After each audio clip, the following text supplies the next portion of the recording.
Notre prochaine lauréate est Madame Clémence Desrochers.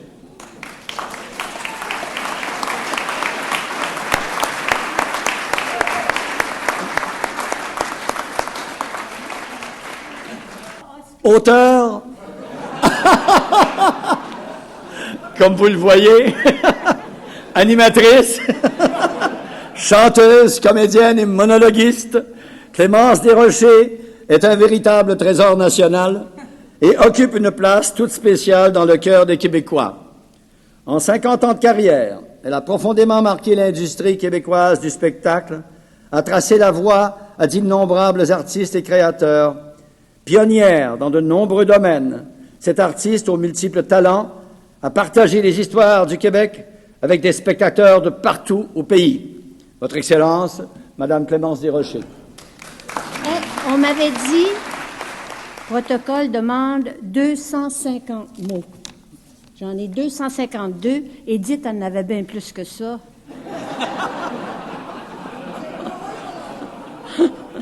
Et puis, là, j'ai pas mes lunettes, mais et Louise, mon amie Louise, m'a marqué ici qu'il faut dire Son Excellence, la très honorable Michael, et que t'écris mal. Excuse-moi, Louise. Son Excellence et son mari. Alors, protocole n'est pas venu. Hein? Protocole n'est pas venu, je vais faire ce que je veux. Bon, alors, je vais commencer par vous lire un extrait d'un poème que j'ai écrit il y a très longtemps. Avant, nous avions un jardin. Il y poussait un peu de tout. La vie était douce pour nous, nous étions jeunes, nous étions bien.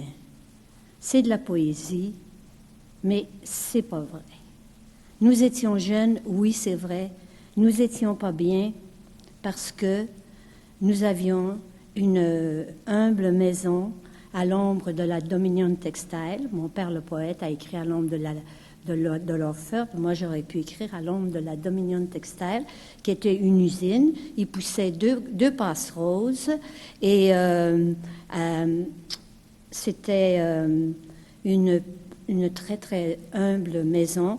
Et nous étions 6 enfants. Alors, je suis née d'un père poète et d'une maman fatiguée. Et à l'école, je n'avais aucun succès. J'étais perdue dans la foule. Et un jour, il est arrivé un événement extraordinaire. Les sœurs ont monté une séance, dans laquelle séance j'avais un petit rôle.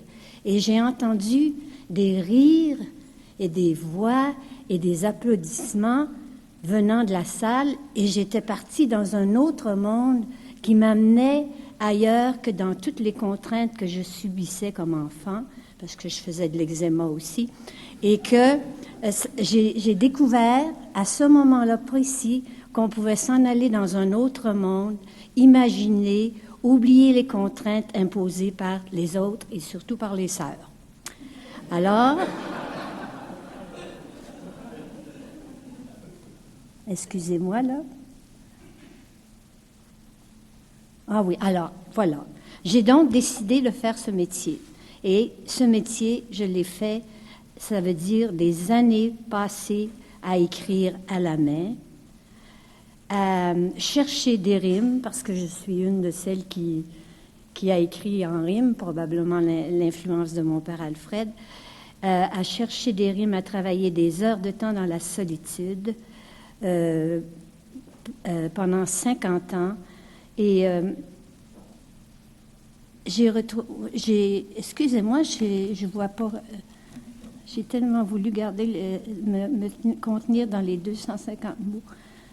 Donc, pendant 50 ans, j'ai connu, après tous ces efforts et toutes ces années d'écriture et tout, j'ai connu l'affection et les grandes joies, les plus grandes joies de ma vie. C'est sur scène que je les ai vécues. Et maintenant, j'ai décidé d'arrêter de faire de la scène, mais je ne sais pas comment je vais remplacer toute cette affection et toutes ces grandes joies. Je ne sais pas comment les remplacer. Mais je pense que la médaille, je la mérite.